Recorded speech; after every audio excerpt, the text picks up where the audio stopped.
Hello everyone, welcome to Urbanscape Bangalore, and in today's episode we will be looking at how to propagate our favorite wine, the Ornamental Sweet Potato Vine or the Ipomea batata. The sweet potato is from the morning glory family and is native to tropical parts of the Americas. A lot of you might be confused by now, wondering whether I am talking about the edible veggie sweet potato. Though from the same family, the tuber of this plant is definitely edible but not palatable. That is, the tuber is very bitter to taste. And another common question that I get is that can we grow this indoors? Yes, you can, provided you have the most brightest location possible. Possibly the southwest location in your house. So the variety that I have here is a Marguerite, one which has this lime green color or a very chartreuse green color. The other common sweet potato vine you can see is the purple colored Sweet Carolina. The leaves of the veggie variety has a dark green color which is very unattractive. This plant can be a little vigorous if you grow this along with some tender shrubs or flowering plants or even some flowering vines. But keeping it trimmed and compact will definitely reduce the vigor of this plant and contain it. I would definitely advise you not to grow this along with your geranium ivies because I had a lot of problems growing my geranium ivies alongside this plant. You can grow this along with an areca palm or any plant that is bigger than this plant. You can either grow this in hanging baskets or a window box or even grow this to cover a large area of ground in your garden. Just give it some amount of shade. Too much sun would burn the leaves and will reduce the radiance of its color. This plant is definitely drought tolerant but will not survive long periods of dry spells.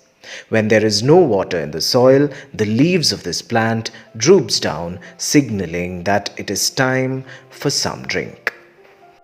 The versatility of this plant is definitely astounding.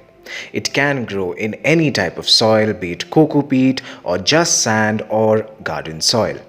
To give it the best treatment and fertilizer, you can add compost or any organic matter in the soil and see it flourish. Now let us come to the main topic at hand, its propagation. We can grow this plant easily from stem cuttings or tubers. It is so easy to grow this with a stem cutting that the other methods are almost redundant and pointless. So there are two ways you can grow this with the help of stem cuttings. One is in water and the other is in soil. Take a healthy cutting especially near the growing tip of the plant like this and give it a cut just below the node. Make sure you have sterilized your shears. After that, you can cut it into as many pieces as you want.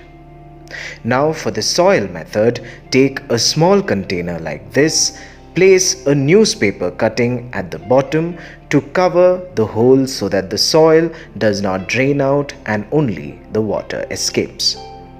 So for the potting mix, you can use anything that you have. If you have just sand, you can use that. If you have just coco peat, you can use that as well. If you have garden soil or compost, you can use that as well. This is not a fussy plant at all. Now take off some leaves from the bottom and expose the bottom nodes and give it a slight scratch to induce root production. Place it deep within the soil so that the nodes touch the soil and water the plant and keep it near a semi-shaded location. In just few weeks, you can have this plant rooted. Leave it for 1.5 months for the roots to grow bigger and better. You can see that this plant has already started producing tubers. Now for the water method. Take the other cutting that we have taken and add it in a bottle of water or an arrangement like this. Keep it in an area where it does not get direct sunlight. Maybe place it in an east location where it gets morning sun. And in just a week's time, you will start noticing tiny roots like this. And once the roots have increased its numbers, and probably after a month's time, in water, you can transplant it into another container filled with soil, or continue growing this in water indoors in a location where it gets very bright sunlight. So the common pests that affect this plant are whiteflies, aphids, etc. Use soapy water or neem oil pesticide to reduce the problem.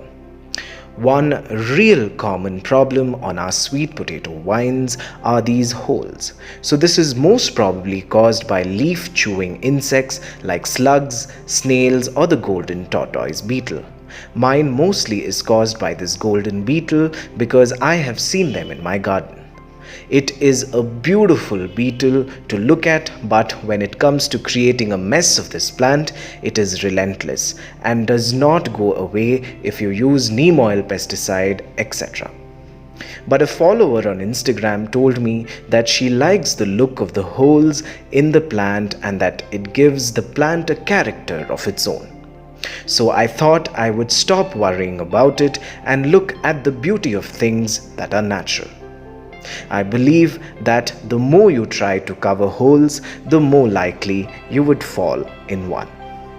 On that note, we have come to the end of Urbanscape Bangalore.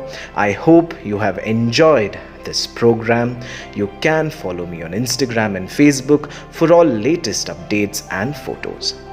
Also, do not forget to like, share and subscribe.